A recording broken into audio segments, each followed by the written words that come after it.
இது வரைக்கும் நான் பண்ண வெயிட் லாஸில் எனக்கு இன்னும் கொஞ்சம் ஹெல்ப் பண்ண ஸ்மூதி பற்றி உங்ககிட்ட ஷேர் பண்ணுறேன். நான் நோட்டீஸ் பண்ண வரைக்கும் நான் இது சாப்பிட்டதுக்கப்புறம் எனக்கு 4-5 ஹவர்ஸ்க்கு பசியே இருக்காது. அந்த மாதிரி ஒரு ஸ்மூதி ராகி வச்சு தான் பண்ண போகிறோம். அதுக்கு 2 ஸ்பூன் ராகி எடுத்து கொஞ்சமாக தண்ணியில் மிக்ஸ் பண்ணி வச்சுக்கலாம். நம்ம மிக்ஸ் பண்ணும்போது கட்டி கட்டியாக இல்லாத மாதிரி பார்த்துக்கோங்க.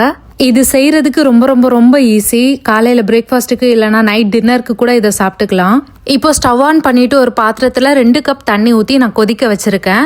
தண்ணி கொதிச்சு வரும்போது நம்ம மிக்ஸ் பண்ணி வச்சுருக்கிற இந்த ராகி அதில் ஆட் பண்ணிக்கலாம்.